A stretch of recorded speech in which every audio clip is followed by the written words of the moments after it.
Hello, my name is Audra Kester-Thomas with the Maricopa Association of Governments, or MAG. Thank you for joining us to learn more about Momentum, our region's transportation plan. It will serve as our long-term blueprint for our future transportation system, and we're looking forward to your feedback. Continuing to plan for and invest in our transportation system will ensure you and future generations can get to the places you need to go. Next slide. Today's presentation will include an introduction to MAG, provide some history of our region's transportation investments, and present draft scenarios for our transportation future, where we'll ask you to pick your path. If you have a question during today's presentation, please submit it using the Q&A feature in Zoom. We'll be answering these questions at the end of today's presentation. Let's first start by talking a little bit about MAG. Next slide. MAG provides a forum for local government to work together on issues that affect the lives of everyone in the greater Phoenix region. We are a regional agency that conducts planning and makes important policy decisions for our future.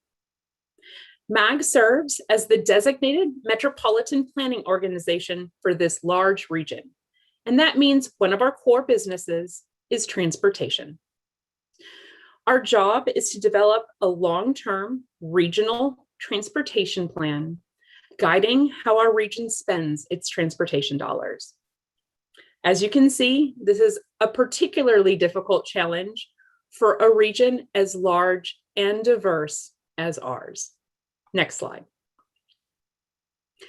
Our region has a proud history of pulling together to invest in our transportation system. Next slide. In 1985, our mayors came together and asked voters to support a 20-year half-cent sales tax to fund transportation in the region. Voters overwhelmingly passed Proposition 300 in 1985, and then extended the tax another 20 years with Proposition 400 in 2004. As you can see with this map, these investments have played a large role in shaping our region. Combined, these propositions delivered Loop 101, Loop 202, Loop 303, light rail, and contributions to a growing multimodal network, an investment that today totals over $12 billion. Not shown on this map are important arterial roadway projects and regional bus transit that is also currently supported by Proposition 400. Many of you may remember that Maricopa County's early transportation system consisted of Interstate 17, portions of US 60, and local roads. Today, Maricopa County has more than 450 miles of freeway and 28 miles of light rail. Next slide. These investments have had a big impact on our valley and the state.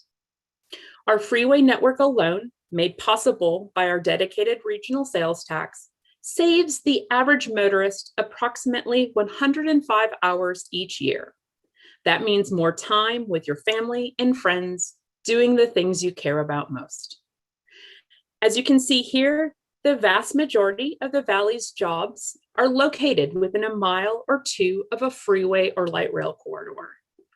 And we know how transportation investments like these help unlock development potential, increasing property values and opportunities. A primary focus of ours is developing the next regional transportation plan, which we're calling Momentum, and planning for the extension of our dedicated sales tax to expand, improve, and optimize our region's transportation infrastructure. Next slide. Before we ask you about what path you might suggest for our future, let's take a look at what our future holds if we don't continue this important transportation investment. Next slide. In the RTP scenario planning process, we took a look at what happens if the current regional sales tax, known as Proposition 400, expires in 2025 and is not renewed. The only transportation dollars left to spend are limited federal funds and declining gas tax revenues.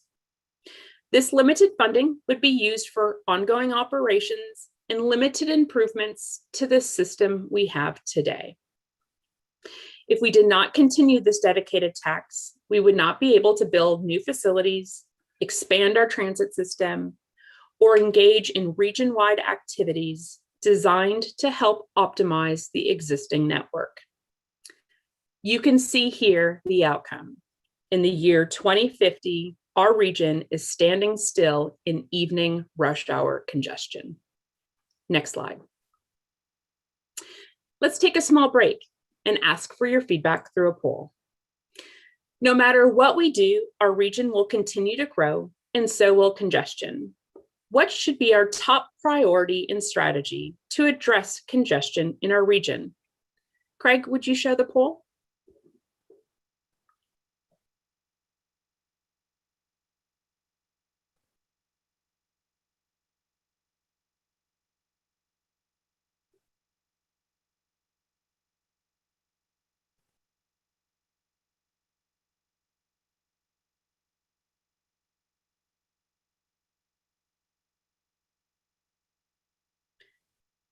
We'll give you a few more moments to submit your response.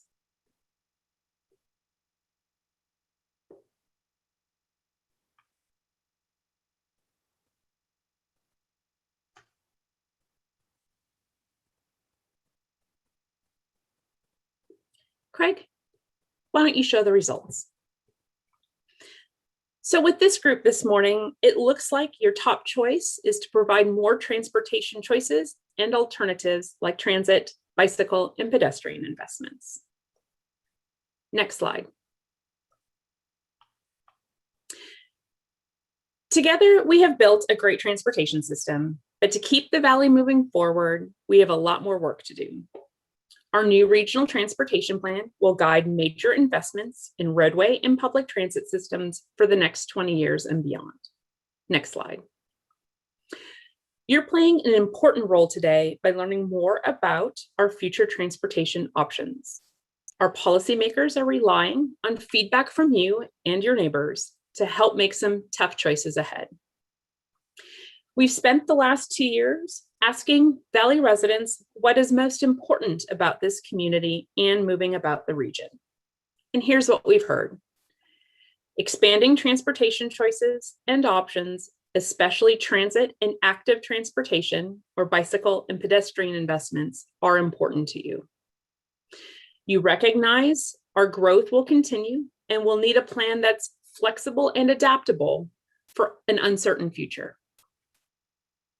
That preserving the investments we've already made is a priority, that safety is paramount, especially for the most vulnerable of users like bicyclists and pedestrians, and that public health and environmental sustainability outcomes are not mutually exclusive from our transportation goals, and that our choices can work in concert to deliver a resilient future for us all. Next slide. Developing regional goals is an important early step in the development of a regional plan. The goals help set the tone for the plan, indicating priorities and areas for improvement, and guiding the selection of projects that best meet regional needs. To develop the goal areas shown, MAG embarked on a multi-year effort that began with a values mapping exercise. Values mapping was an interactive survey experience, one that many of you may have already participated in, to help guide us to better understanding residents' core beliefs about transportation in the region and how it impacts their quality of life. The results of this exercise were backed up by additional outreach efforts, peer agency interviews and research, and discussions with our region's policymakers. The collaborative process of developing the goals culminated with endorsement by MAG's Regional Council. These goals are safety, mobility, responsiveness, livability, preservation, and prosperity. Next slide. So let's take another moment to hear from you. Our challenge is to look at the year 2050 and identify solutions today for the transportation challenges 20 and 30 years from now. First, I'd like you to take a moment to think how old you will be in the year 2050. Craig, why don't you show the poll? If you've gotten over the shock of that number, take a moment to respond to this question. What do you think will be our biggest transportation challenge facing our region over the next 20 or more years?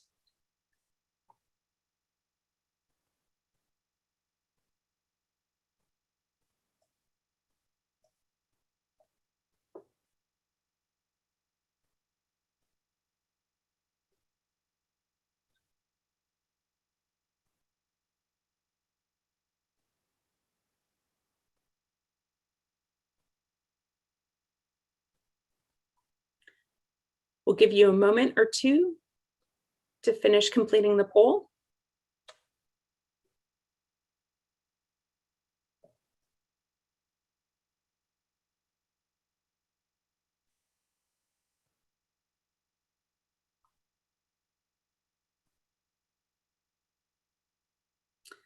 Craig, why don't you go ahead and share the results?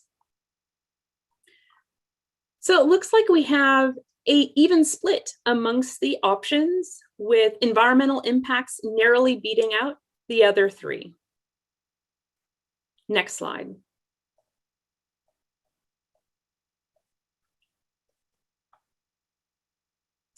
Of things we don't have a shortage of is ideas and strategies for our future. Last year, the cities, towns, and counties and Native nations in our region came together to submit different projects and programs for consideration. In total, over 1,500 ideas were submitted. Next slide. We use a lot of data at MAG to help us make difficult decisions. As required by federal and state statute, we use this data to develop a performance-based plan. This graphic shows how, over the past year, MAG has used data to evaluate the different project and program ideas. Next slide. You can see that we're now at the end of this technical process, having used the data and analysis to develop 4 different future scenarios. Each scenario or package of projects and programs has been evaluated to see how well it performs under a range of future conditions. Using state-of-the-practice modeling tools, including a socioeconomic land use model and an activity-based travel demand model, we were able to simulate the impacts of the investments being made under each scenario. Next slide. So let's talk more about these paths ahead. MAG has developed 2 scenarios, each at 2 different funding levels, for a total of 4 combinations. The 2 overarching scenario philosophies are new capacity and system optimization. The new capacity scenarios seek to improve or maintain the region's mobility through the addition of new capacity, including strategic investments in new roadway and rail-based transit options.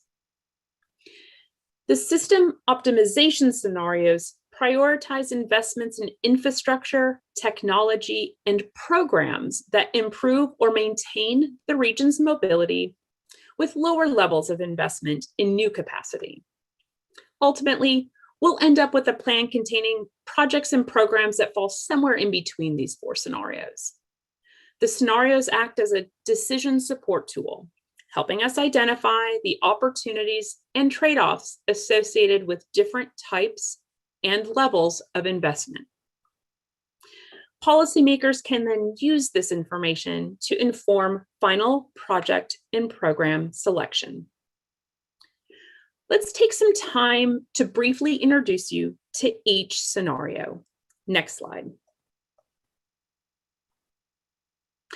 Let's first start with the scenarios depicting the different projects and programs we could deliver if we continue a half-cent sales tax for another 20 years. Next slide.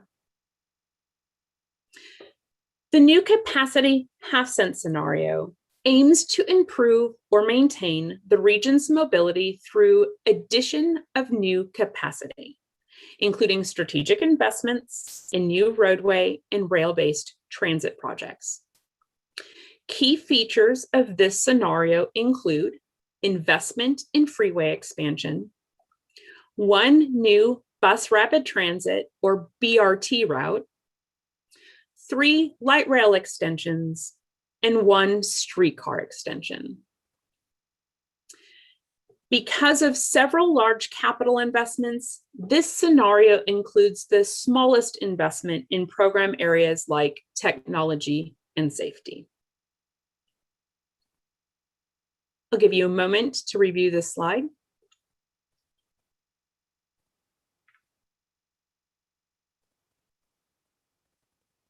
Next slide. The system optimization half-cent scenario prioritizes investments in infrastructure, technology, and programs that improve or maintain the region's mobility without significant investment in new capacity. Key features of this scenario include investment in 4 new bus rapid transit routes, 2 light rail extensions, significant investment in program areas like technology and active transportation, also known as bicycle and pedestrian improvements. And out of the 4 scenarios, represents the smallest investment in new and expanded freeways. I'll give you a moment to review this slide.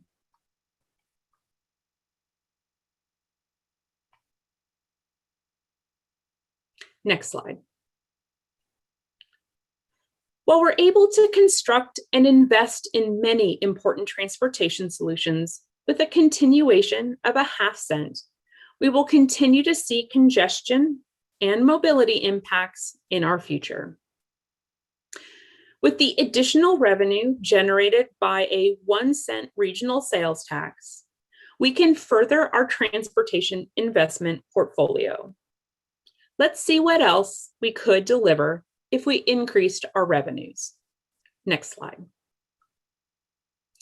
With the additional revenue generated, the new capacity 1-cent scenario further increases the investment into fixed assets with increased funding to freeways, interchanges, and grade separations. Key features include the largest expansion in new miles of freeway of any of the 4 scenarios. This scenario represents the largest investment in our arterial streets and grid network. It includes 4 proposed bus rapid transit lines, 3 light rail extensions, and 1 streetcar extension. The scenario also includes a significant investment to expand and improve regional bus service, and is the only scenario that includes partial funding for the potential implementation of commuter rail. I'll pause here a moment for you to review this slide.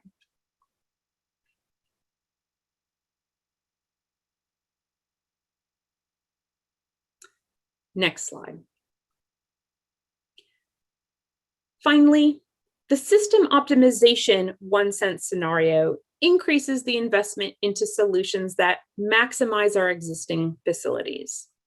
These include additional programmatic investments in intelligent transportation systems, or ITS, and emerging technologies, widening our existing freeways, as well as improving arterial intersections, while also delivering a diverse transit portfolio. Key features of this scenario include the largest investment in transit of any scenario, including a robust bus rapid transit program with 6 proposed routes, 3 light rail extensions, and the largest investment to expand and improve regional bus service. This package also adds important widenings to our current freeway system and includes the largest investment in programs like active transportation, emerging technology, and transportation demand management. I'll pause here for a moment.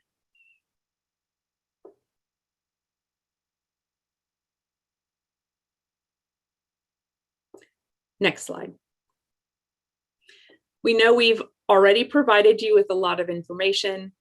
This at a glance slide provides a very high-level summary of each of the 4 scenarios.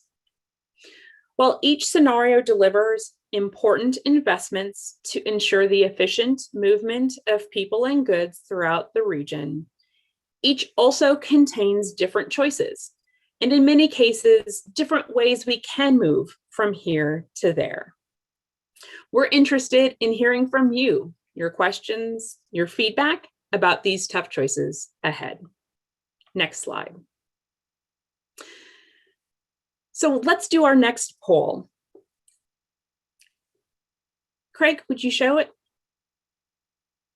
While we know there is a lot of information that we've shared with you and a lot more to learn, we wanted to ask if you had any initial reflections on the 4 scenarios we've presented. Is there a scenario you like more than the others?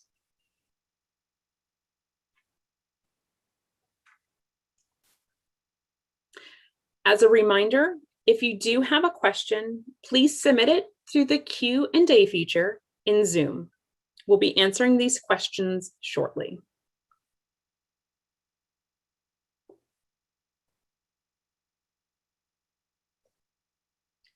We'll give you just a few more moments.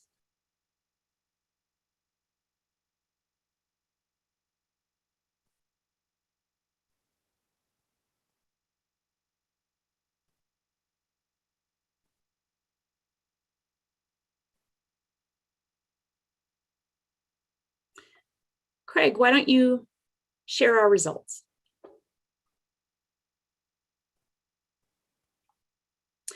You can see here that the majority of you said that you prefer something in between, a combination of these scenarios with strong support from others on either the new capacity 1 cent option or the system optimization 1 cent. Next slide. As you can see with this graphic, it's a very important phase of our work. We need your feedback on some tough choices ahead. And with the input from you, our policymakers will go from these 4 scenarios to a draft plan later this summer. We'll be asking for your feedback again this fall before finalizing the plan for adoption. We plan to come back to voters as early as next November 2022 to renew the dedicated county transportation tax. Next slide. We appreciate you joining us today and encourage you to stay engaged by attending another event, chatting with us online, and inviting your friends and neighbors to this discussion. Our focus for this round of engagement is through Monday, May 24th. Next slide. Now we want to hear from you. If you haven't already, please submit your questions using the Q&A feature. We'll take questions one at a time. Also, please remember to visit us online at ourmomentumplan.com, where you can learn more about our scenarios and provide more feedback, including on specific projects using our interactive map. Kristen, if you're ready, let's begin the question and answer portion of today's event. Before I turn it over to you, I'll introduce my colleague, John Bolin, who will also be helping answer questions today. Kristen, I'll turn it over to you. Good morning, Audra, and thank you very much. And good morning to everybody who has joined us today. My name is Kristen Darr, and I am a member of the study team. And my role today in this meeting is to present the questions that you have typed into the Q&A box for our team members to answer. However, the first question, Audra, I can't answer. The question is to understand polling percentages of this Zoom meeting. How many people are answering these questions? That question came in rather early, excuse me. And so I've been tracking that. We've had as many as 44 participants in our meeting today so far. The numbers tend to go up and down as people join or leave the meeting. And we've had about 35 people on average answering our poll questions. The next question is, John is going to answer the next question. Hi, John, good morning. And actually, I'm going to combine two questions into one. They're from the same participant and address the same topic. I'll read the question. John, isn't adding lanes to freeways like loosening your belt to cure obesity? Shouldn't we recognize that we can't pave our way out of congestion? Witness the Katy Freeway outside of Houston. Thank you, Kristen.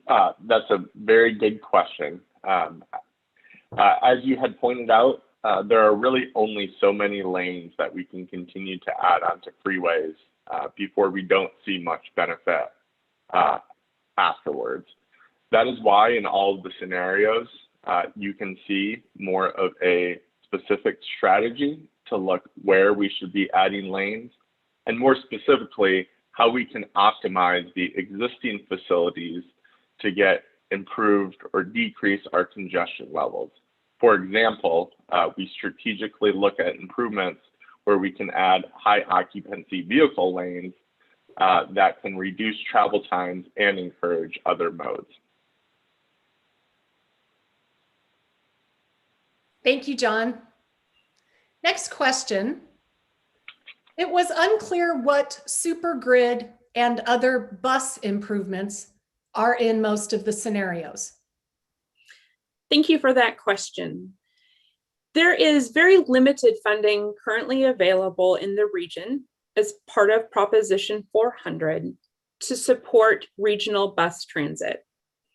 Overall, 70% or more of the funding for operating our transit system, both bus and light rail, comes from our local communities, the cities, the towns, and counties in our region. As part of the 2 half-cent scenarios, we're not able to add enough funding to provide a robust regional transit network. We are only able to add a bit more funding to continue the existing investments in regional bus and potentially expand or improve just a slight bit more. However, in the 2 1-cent scenarios, we have proposed setting aside considerable funding to improve and expand regional bus transit throughout our large region. We know there are areas in the region that currently have demand for transit service, but we do not have the funding available to provide transit there. We see this as an ongoing conversation with our policymakers to determine what the right amount of funding for regional transit is in our future. And we look forward to your feedback.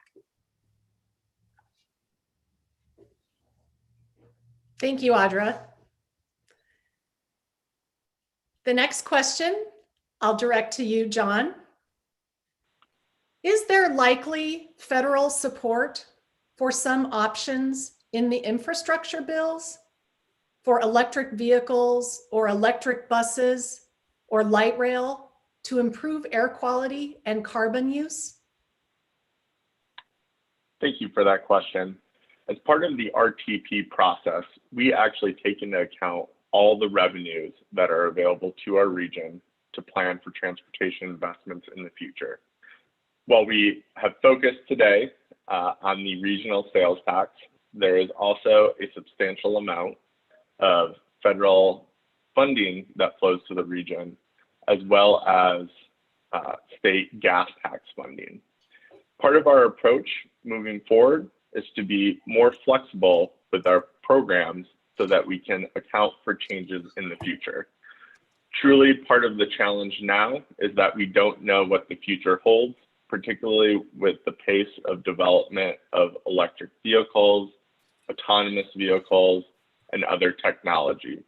So the best way to deal with this in the future is to create a plan that is flexible and can respond to changes.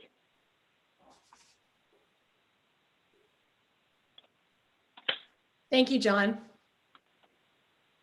Next question, also for you, John. Has there been a return on investment, or ROI, analysis for the freeway lanes widened? Has this ROI been compared to ROI for other modes like active transportation and transit? And has latent demand been assessed for previous freeway lane widening projects? Thank you. Another very good question. So as part of our planning process, we actually looked at the transportation system as a whole. So as we thought through some of the freeway improvements, we wanted to use data and the tools available to us to assess what the impacts of those improvements would be. So in some cases, we looked at what future traffic patterns would be, what population growth is projected to be, and where the jobs are, and incorporated that into our overall strategy for where to place some of these improvements, and more specifically, what mode of improvement would best suit that need. Freeway improvements aren't the solution everywhere, and we need to be very specific and intentional about where and when we put in those improvements. So that very much was part of our analysis as we constructed these scenarios. Thank you, John. Audra, the next question is for you. How are deferred projects from Proposition 400, handled in any scenario? For the benefit of the audience, I'll take a step back and talk to what a deferred project from Proposition 400 means. As part of our most recent tax initiative, Proposition 400, back in 2004, we developed a 20-year plan outlining how we intended to invest the tax dollars available to the region in transportation investments. Unfortunately, over this horizon, we have experienced considerable revenue losses, notably because of the Great Recession. We project that we will receive approximately 40% less in projected revenues for this 20-year program. And what that means is we will have to have deferred or will not be able to deliver approximately 50% of the projects, programs, and transit investment outlined in that 2004 plan. As we went and began this planning effort, we revisited those deferred projects. If they were still of interest to our partners and member agencies, we went back and included a technical analysis to reevaluate what our highest priority areas and needed areas for investment were. Because of the limited availability of funding in this region, we wanted to provide our policymakers with this important information, recognizing things have changed and priorities may have changed over the last 15 or 20 years. As part of this effort, all projects have been technically evaluated, And because of the limited, scarce funding available, we have identified these 4 scenarios at 2 different funding levels, comprised of the highest performing projects and programs for our policymakers' consideration. Thank you, Audra. Next question is for you, John. Which of the scenarios would most improve and maintain good air quality? Thank you. So as we look at the impact of these transportation investments on our region's air quality, generally, the scenarios under the optimization would have the biggest positive impact. Under those scenarios, we are putting more money into alternative transportation modes like ITS, which makes traffic move along streets more efficiently, as well as bicycle and pedestrian improvements and transit improvements. So generally, the system optimization has bigger benefits for regional air quality. All right, thank you, John. Next question is for you, Audra. Would commuter rail be only within Maricopa County, or could there be service to Tucson if support were provided at the state level? As noted, the 1 cent new capacity scenario includes funding set aside for the potential future investment in commuter rail in Maricopa County. MAG has long studied this potential new mode for the region, and in consideration of 110 mile of a system investment could potentially deliver a commuter rail solution in Maricopa County. This investment certainly could connect if there was a state or federal investment in the rail system statewide. We have seen in Washington, D.C., the current administration have interest in intercity rail, specifically through Amtrak, and that is a potential mode if there is federal or state funding available that could certainly be implemented and or connect into a more regional commuter rail system. Thank you, Audra. John, the next question is, what do the policymakers think of a 1 cent sales tax compared to the last 2 half-cent sales tax propositions? Thank you. So somewhat building off of information that Audra had talked about earlier, we're really faced in a unique situation. After the voters approved Proposition 400, we experienced the Great Recession. This led to more than a 40% decrease in projected revenues, and tied to those revenues were projects. Additionally, one of the major funding sources for transportation investments in the state is the gas tax. Unfortunately, we have seen the gas tax come in less year over year than it had in the past. The state legislature last approved an increase in the gas tax in 1991. Since then, we've seen population grow tremendously. Additionally, with the advent and expansion of alternative fuel vehicles, as well as electric vehicles, those gas tax revenues continue to come in less year over year. As a result, the region now has significantly less revenues to build transportation investments than it did just decades ago. Throughout the planning process, we have been faced with a substantial deficit of projected revenues versus needs projects. Our policymakers are currently working through the trade-offs.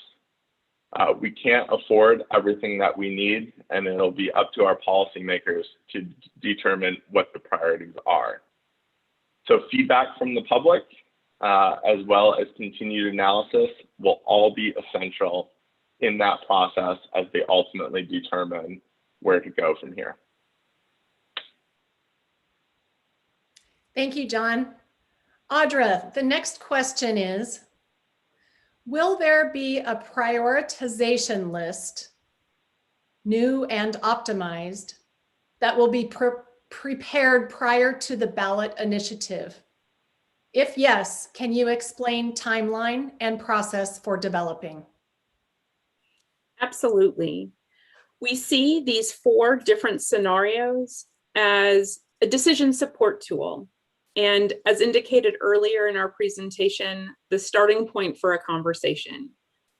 We suspect that a final package of programs and projects will fall somewhere in between these 4 scenarios. Could be a package that is a half-cent scenario. It could be a package up to 1 cent, or perhaps somewhere in between. Our policymakers and our member agencies are working really closely with MAG right now to give us their feedback on what works best. This consensus selection of projects and programs will hopefully be determined with our policymakers this summer. That will allow MAG to complete development of a draft plan, come back out for additional public feedback this fall, and perform our federally required air quality conformity process to ensure that we remain on target with our federal air quality targets. That process takes approximately 5 months. And by the end of this year, in December of 2021, we hope to deliver that final plan for regional council's adoption. That will allow us to enter the legislative session next year for enabling legislation to allow Maricopa County voters the opportunity to vote to extend this tax as early as November of 2022. Thank you, Audra. Our next question is a little bit long. And as I read it, I just want to step back and help everyone understand that we are deliberately speaking slowly and clearly to assist our American Sign Language and Spanish interpreters with today's event. So, Audra, there is a fundamental difference between increasing roadway capacity for automobiles, like widening freeways and arterials, and increasing transit and active transportation capacity. Can MAG present more nuanced scenarios that emphasize different kinds of capacity increases, like more transit and active capacity versus automobile-focused capacity? That's a good question. The direction we have received from our policymakers is to ensure the development of a multimodal transportation plan. And that includes a combination of investments in roadway, transit, active transportation, and a variety of other potential programs, including technology and safety. When you go to ourmomentumplan.com, you will be able to see each scenario and the composition of projects contained in each. It's important to remember our responsibilities in this region as our federal guidance articulates, is to provide a transportation system that's integrated to ensure the efficient movement of people and goods. While a big focus is on how people get from here to there, connecting to jobs and education, it's also important to recognize our economic development within this region and how the movement of goods in, through, and out of this region is important to our economic prosperity. That includes a need for a robust evaluation of all modes of transportation, including those considerations for freight. I would encourage you to go to ourmomentumplan.com and evaluate or click on a link to review our full scenario planning report, where we take some time to share the specific analysis of moving people versus moving goods and freight, and how those different elements are accomplished in each of the 4 scenarios. Thank you, Audra. We have a similar question, but a little bit different, and I'm going to go ahead and pose it to John. John, nearly every scenario invests half of the budget on highways. Why? Our region is extremely behind on providing a robust transit system. Why isn't most of our investment going into public transportation and active transportation, which are options that will decrease congestion and air pollution? Thank you for that question.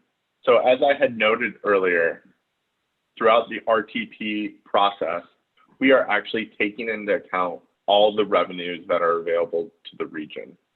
With respect to highway and freeway revenues, a large portion of those actually come from the federal government specific to highway and freeway improvements, as well as a portion of the gas tax collected by the state is for highway and freeway improvements. So as you're looking at the different scenarios, they actually include all the different revenues available. That being said, if we're just looking at the sales tax component, less than half of the sales tax in all 4 scenarios goes towards freeway and highway improvements. In fact, in the system optimization scenarios, the majority of the funding is going towards transit and alternative mode improvements.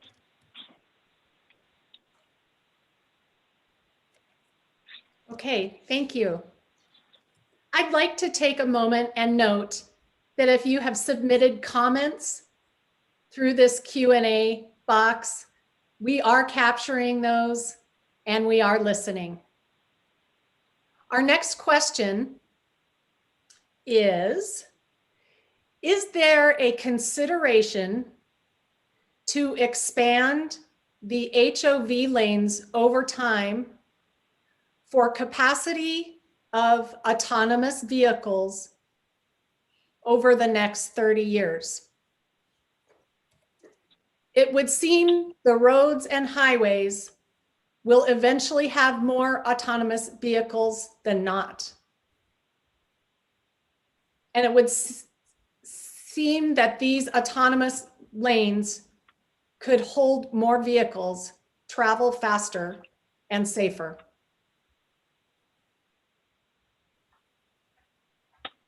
John? Thank you for that question. Thank you, Kristen. Thank you for that question.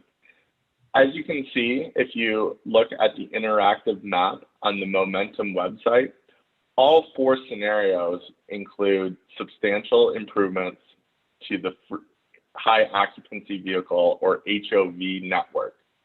Additionally, there is specific consideration given to improving HOV connections from freeways to freeways.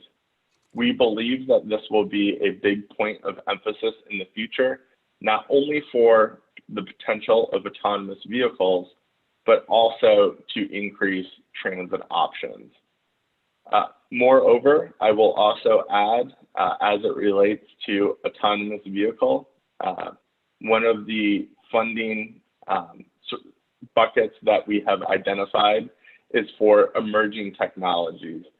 Again, recognizing that we don't know exactly what is going to happen in the future, but want to be prepared to be able to react and respond to those new technologies.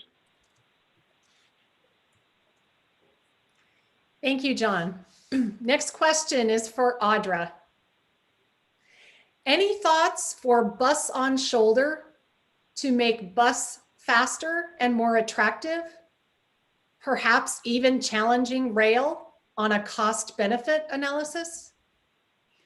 That's a great question. Many of you may have been to other parts of the country where you have seen the utilization of the shoulders in freeway or highway systems to allow a dedicated lane of sorts for bus transit.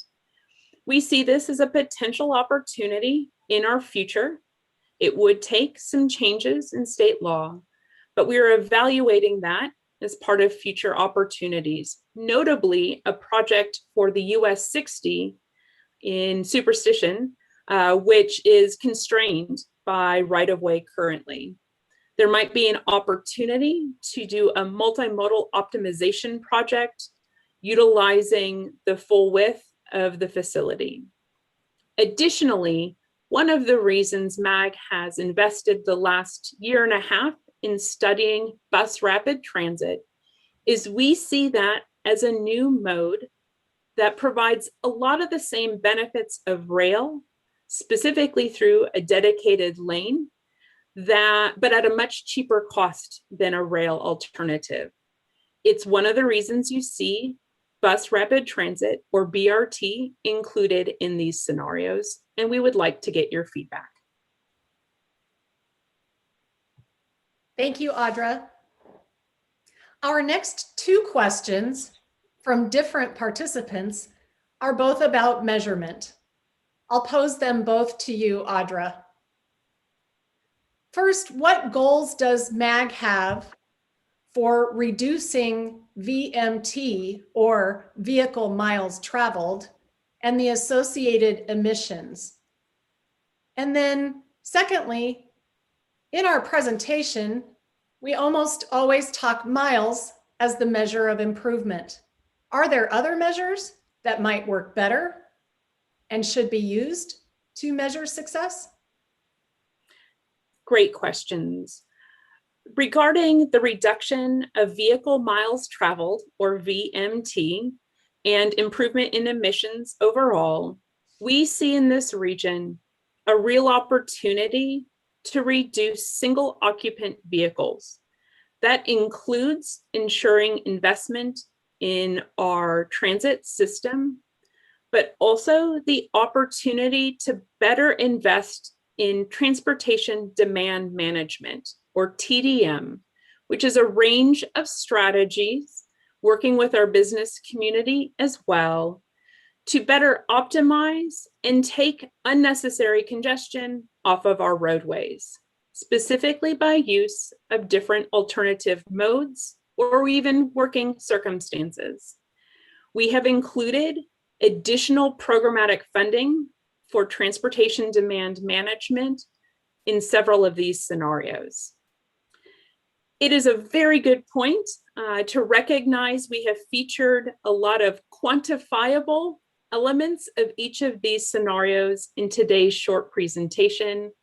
Rest assured, we have done a significant amount of technical analysis and evaluation and have only shared a few of the morsels from that work with you today. By going to ourmomentumplan.com, clicking on the tangerine button at your top right, where it says scenario planning, you can learn more about each of these scenarios, provide feedback on our interactive map, but also find a link to our full scenario planning report, where we include a lot more measures and criteria that we have used to evaluate each of these scenarios. It includes the percentage of our population whose access to our system is improved within each of these scenarios. It includes our projections for vehicle miles traveled in each scenario, talks to the movement of freight and goods in each scenario, as well as other measures associated with access, time, and other important quantifiable measures for which you to review. We'd look forward to hearing your feedback. Thank you, Audra. And thank you all for your questions. Our next question is, all scenarios seem to show freeways and highways accounting for roughly half of all funding.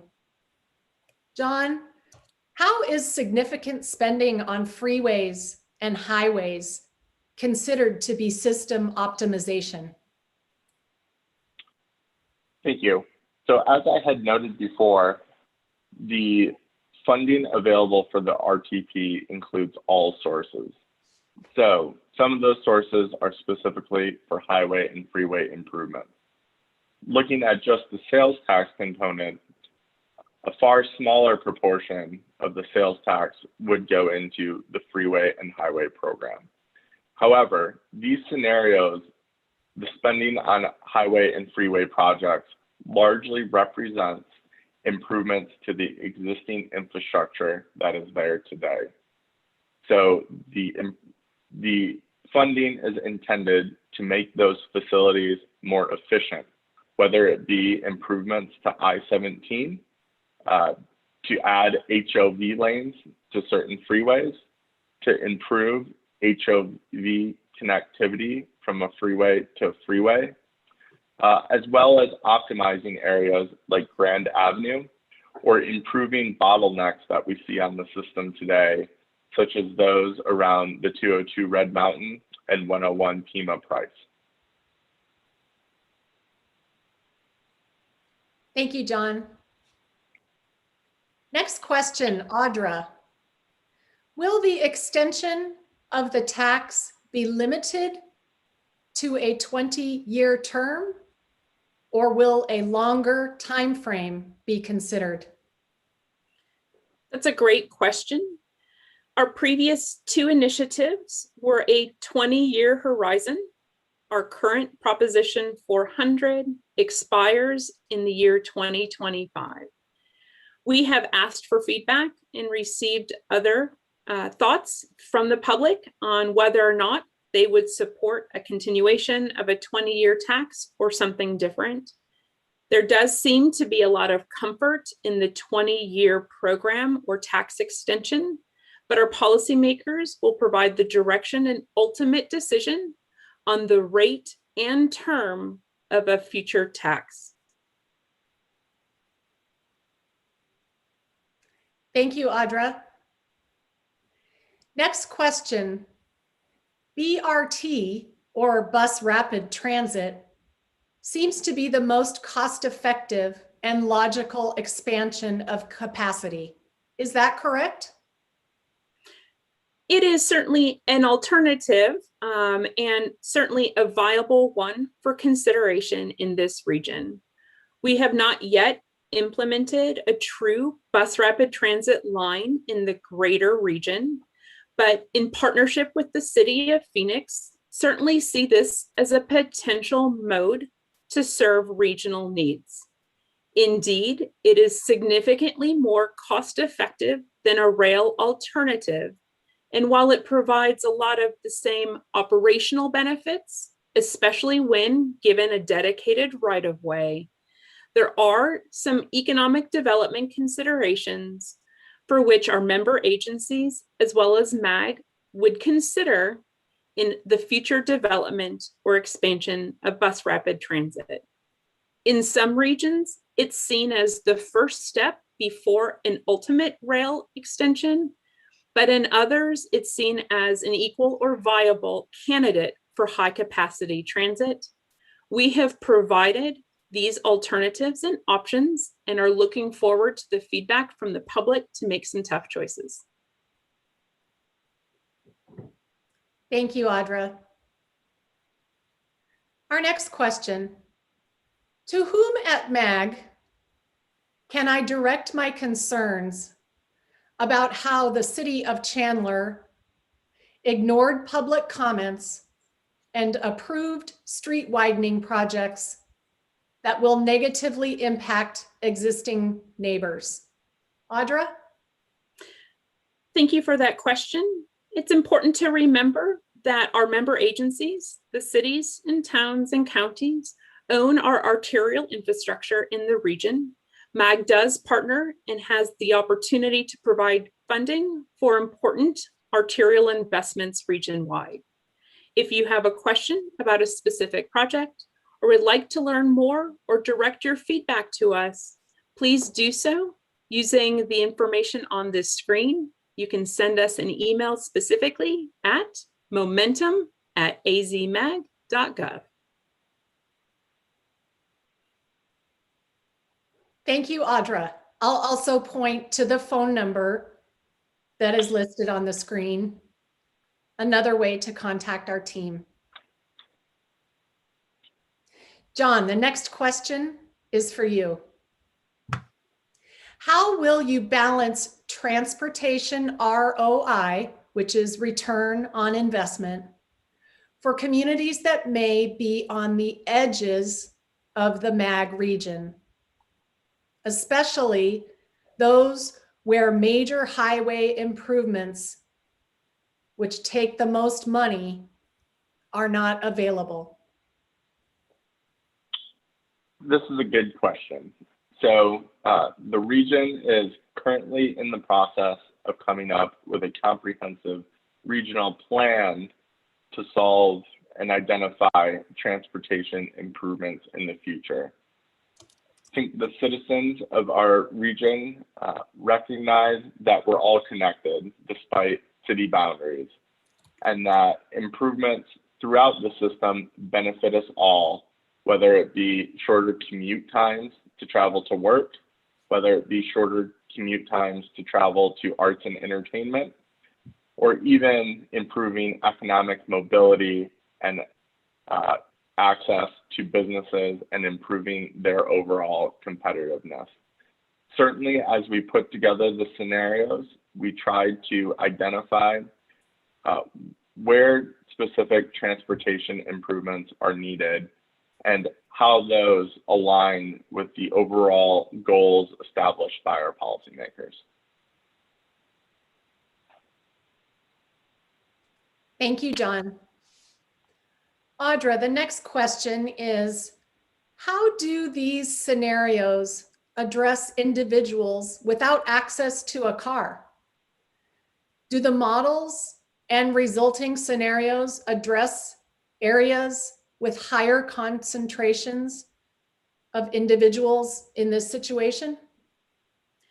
That's a fantastic question, and I'm glad it was asked. We are endeavoring to evaluate just these things, especially to ensure our portfolio of future investments have an equitable investment across the region, and particularly consider those populations that are historically disadvantaged and those without access to some of the things that maybe you and I take for granted. In our full scenario planning report, we detail how each of these scenarios addresses equity matters and access specifically to populations. And what you'll see is that in each scenario, we're improving access overall to those and on average in the region, but actually to a greater degree for those who are historically disadvantaged, both in terms of trips to work as well as non-work activities. Our modeling capacity do have the opportunity to evaluate the specific improvements on different populations, and we're pleased that we're making some progress in better addressing the needs of those most vulnerable. Thank you, Audra. Next question is, how well do the scenarios align with local climate change goals, such as Phoenix's goal to be carbon neutral by 2050? Thank you for that question. So certainly as we put these scenarios together, we took into consideration all the goals that were established by our policymakers. Environmental sustainability certainly has been top of mind. You can see that reflected in some of the system optimization and even capacity scenarios, which allocate funding towards providing other transportation options and improving the region's overall air quality and amenities to residents. So what you can see with each of the scenarios is that there's different funding levels allocated towards alternative modes, whether that be bicycle and pedestrian improvements, or even transit improvements that encourage non-single occupancy vehicle trips. Thank you, John. Our next question is a lengthy one, but we will get through it. So the question is, why not privatize the highways through a lease to United States companies and charge for use? This is referred to as P3, or a public-private partnership. The participant goes on to say, this would be like our public airways, where the government still owns and regulates the frequencies, but private firms sell access, such as Verizon, AT&T, etc. And those private firms also maintain the infrastructure. Perhaps Google, Amazon, Verizon, AT&T, etc. have leases on the highways regulating access through existing mobile communications technology. The continued local tax subsidy to build transportation can meet feeder and arterial streets, while rail and highway would be leased via P3, or as I stated, public-private partnerships. Why not eliminate fuel tax, since electric vehicles are not paying for use, and capture fees through actual use? I'll take that large question. It generally talks to the diversification of revenues to support important transportation infrastructure. In the state of Arizona, what we would consider a tolled facility, a privately owned or an organization-owned facility that charges use or fees based on mileage or otherwise, could only occur on new facilities and would potentially require adjustments in state statute and evaluation of the state constitution to enable such an investment. MAG is very supportive of alternatives to funding for transportation.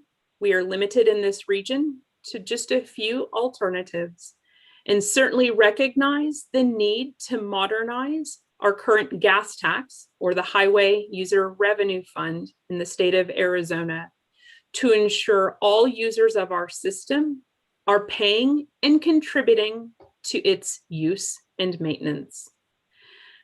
These are big questions that our policymakers certainly have discussed, but by and large are the responsibility of the state legislators to make any state changes. Certainly, as we look to available alternatives for revenues, these are things our policymakers are considering. Thank you, Audra. Our next question, and thank you all again for your questions. Under the 1 cent new capacity scenario, is the money for regional rail saved until more funds can be raised and the project can be deemed feasible? If determined not to be feasible, how will the funds be redirected? John? Thank you for that question. So under the 1 cent new capacity scenario, regional funding has been set aside to cover the portion of the cost to establish a regional commuter rail system. The funding to finish off the regional commuter rail system could come from a number of different sources, including federal funds which are usually available to cover a portion of new rail projects. Additionally, there is an assumption that the cost to operate that service would be provided by local agencies as well as fare revenues consistent to how the region's light rail system operates today. If funding were set aside for commuter rail and it were deemed to be infeasible, there will be a process by which the MAG policymakers can redirect that funding to other projects consistent with the established goals of the RTP.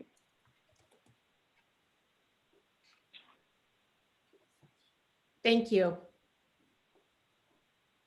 Our next question. I hear very little about the environmental concerns that transportation planning should be addressing. Is there any overall stated goal to reduce greenhouse gases and improve air quality? Is there any prioritization of safer bike paths, electric vehicles, etc.? John? Thank you for that question.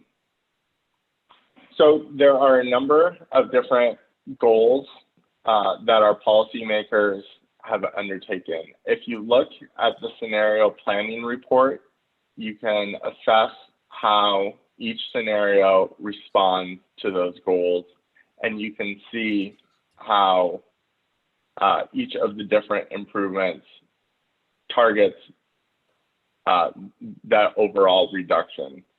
As part of the RTP process, we are also required to undergo a federal air quality conformity process.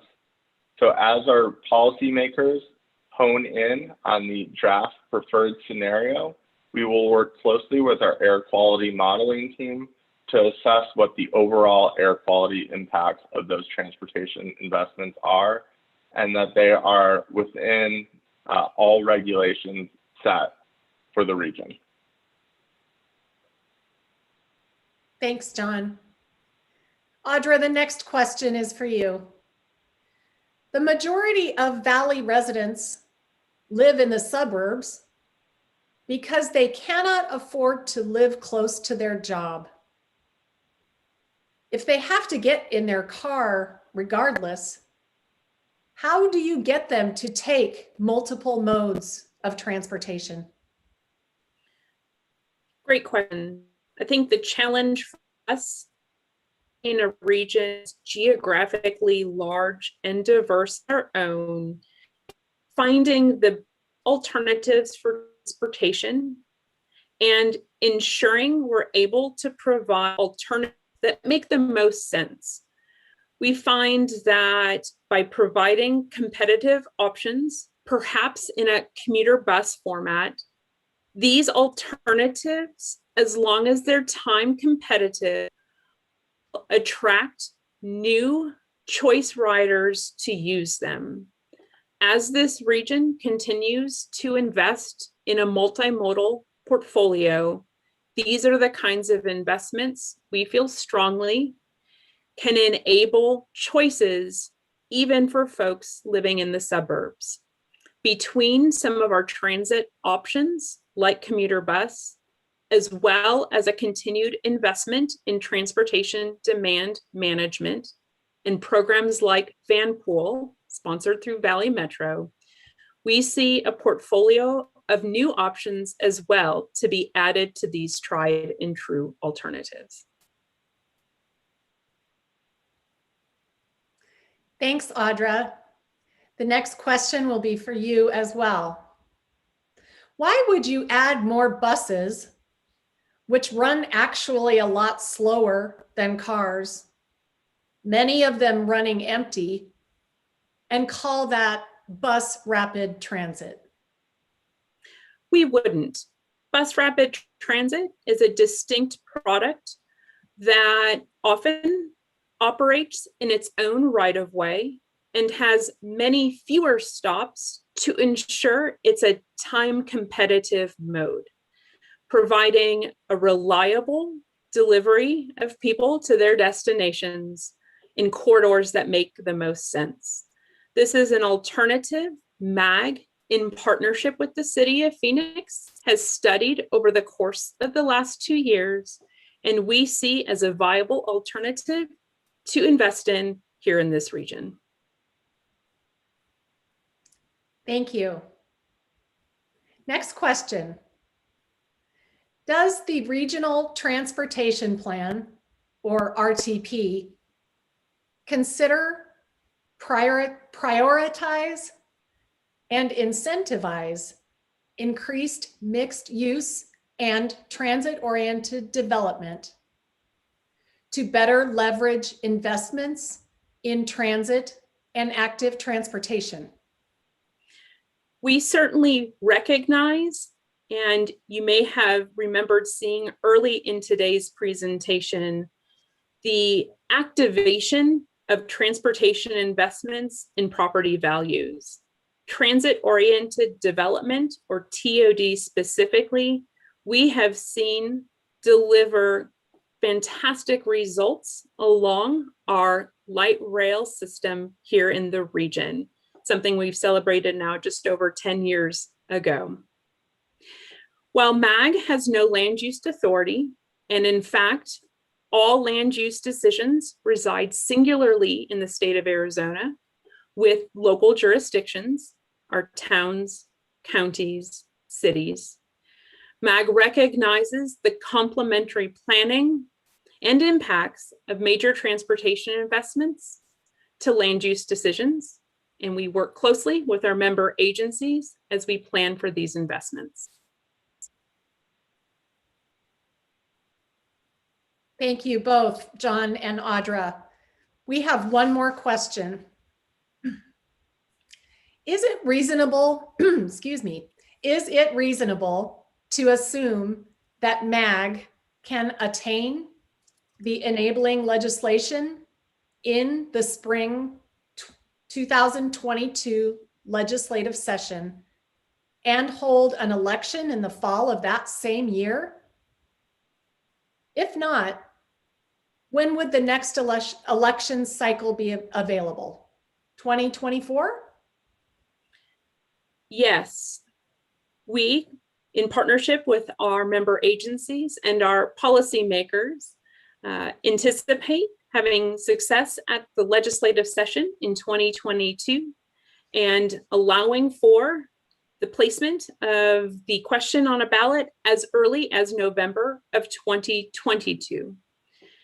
If our policymakers decide they can wait and we could hold that election later in November of 2024, that does get towards the end of our current tax initiative. And because we do fund important operations, including bus transit, a certainty for ongoing and future transportation funding is certainly a priority of ours and our partners, including ADOT, Valley Metro, and our member agencies. Thank you very much, Audra. And that's the last question that we have in our queue. We'll give anyone one last moment to ask another question.